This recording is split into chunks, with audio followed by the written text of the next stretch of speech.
एक अगस्त को हुए सुप्रीम कोर्ट के फैसले के समर्थन में भीम अनार्य राष्ट्रीय प्रमुख भावाधस भीम की अध्यक्षता और आकाश आनंद के संचालन में समर्थन सभा और ज्वाइंट प्रेस कॉन्फ्रेंस का आयोजन हुआ। माननीय सर्वोच्च न्यायालय द्वारा अनुसूचित जाति जनजाति की सूची में उपवर्गीकरण के माध्यम से पृथक आरक्षण दिए जाने को उत्तर प्रदेश के साथ अन्य राज्यों की सरकारों को वैधानिक मान्यता दिए जाने का निर्णय ऐतिहासिक और स्वागत योग्य बताते हुए पत्रकारों को संबोधित करते हुए यूपी प्रेस क्लब में विभिन्न वंचित समाज के प्रतिनिधियों ने संयुक्त प्रेस वार्ता में कही। आज की प्रेस कॉन्फ्रेंस का क्या उद्देश्य है?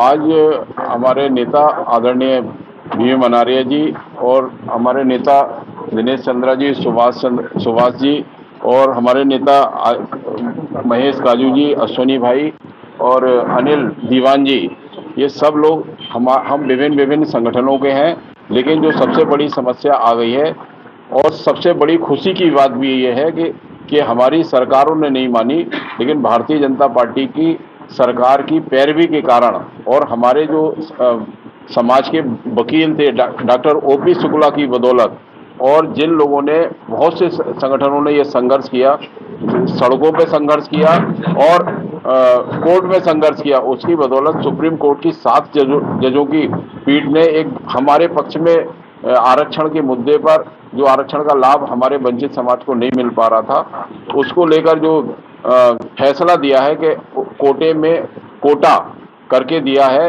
लेकिन आज उसका वो लोग विरोध कर रहे हैं जिन लोगों को उससे पहले ही उसका लाभ ले चुके हैं। जब ऐसे वंचितों का लाभ लेने की सुप्रीम कोर्ट ने सोचा और फैसला दिया तो वो लोग विरोध कर रहे हैं। मेरा अनुरोध है दूसरी बातों के लिए आदरणीय सुभाष जी से भी बात कर ली जाए। सामाजिक जो रिपोर्ट थी समाज को बराबर करने की, उस रिपोर्ट को उसको लागू किया जाए और हम साथ ही सुप्रीम कोर्ट के आदेश की स्वागत करते हैं कि हम वंचितों को भी अब लाभ मिलने जा रहा है। किसी को विरोध नहीं करना चाहिए, उनको लाभ पहले मिल चुका है। हम लास्ट के पायदान में बैठे हुए हैं, कहीं से कोई लाभ नहीं मिला है।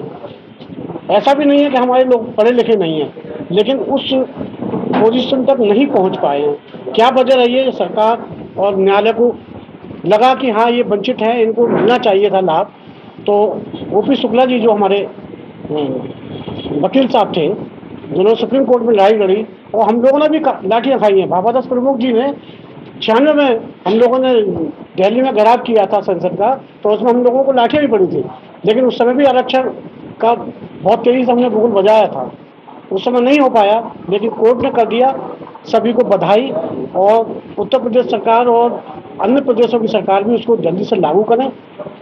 जो सफाई कर्मचारी वर्ग है उसमें खुशी की लहर है। मैं इतना ही कहना चाहता हूँ। का अवसर प्रदान किया। मैं विशेष सचिव विधानसभा सचिवालय दिनेश चंद और एक सामाजिक संगठन का प्रदेश अध्यक्ष हूँ। सुप्रीम कोर्ट ने जो आदेश दिए है वंचित शोषित लोगों के लिए, 70 साल से हमें ये लाभ नहीं मिल पा रहा था। अगर हमें ये लाभ मिल जाता तो निश्चित रूप से हमारे सामाजिक संगठन ये याचिका दायर ना करते सुप्रीम कोर्ट में। हम उनका स्वागत करते सुप्रीम कोर्ट का। और वर्गीकरण उत्तर प्रदेश सरकार को करने के लिए सुप्रीम कोर्ट ने निर्देशित किया है। इस संबंध में हम नगर विकास मंत्री से कुछ समय पहले मिले थे। माननीय आसिम अरुण जी से मिले, समाज कल्याण मंत्री जी से भी मिले थे। हमें माननीय मुख्यमंत्री साहब की तरफ से भी समय मिलने वाला है और इस पक्ष को हम उनके सामने विनम्रतापूर्वक रखेंगे कि हमारे स्वकार जातियों से संबंधित जितनी भी उपजातियां हैं उसका वर्गीकरण सुचारू रूप से करें और हमारे समाज के लोगों को लाभ मिले, ताकि हमारे भी समाज के लोग अपने पेशे में भर्ती ना होकर क्लास 3 से लेकर IPS IAS तक पहुँचे। सबसे पहले तो मैं बड़े आदर और सम्मान के साथ सुप्रीम कोर्ट का शुक्रिया अदा करूंगा और आप लोगों का, हमारी बात को आप जन जन तक पहुंचाएंगे। सफाई मजदूरों की बात के लिए आपने मुझसे कहा है तो मैं बता देना चाहता हूं, सदियों से जो शोषण सफाई मजदूरों का होता रहा है वो अब भी हो रहा है। सरकारें सुनने को तैयार नहीं है। प्रूफ आपके सामने है। सुप्रीम कोर्ट ने आदेश दिया है, राज्य सरकार को मान लेना चाहिए और उसको वर्गीकरण को अपने यहाँ लागू करना चाहिए। अब सफाई मजदूरों की बात यह है, उत्तर प्रदेश के अंदर 1.5 लाख पद सृजित, मतलब पद खाली चल रहे हैं। जो सृजित पद थे उन पदों पर आज तक भर्ती नहीं हुई है। जो सेवानिवृत्त माताएं बहनें कर्मचारी हुए हैं उन पे आज तक भी कोई सरकार का नुमाइंदा नहीं पहुंचने गया वहां कि भाई देखे ये हो क्या रहा है। और एक आउटसोर्सिंग जैसा भूत हमारे सामने खड़ा कर दिया है, जिससे ना तो हमारे बच्चे पढ़ सकते हैं, ना ही अपने माता पिता का इलाज करा सकते हैं। और मतलब 9,000 रुपये में क्या करेगा बंदा, ना बच्चे पढ़ा सकते हैं। वही समस्या थी जो एक वर्ग ने लाभ लिया।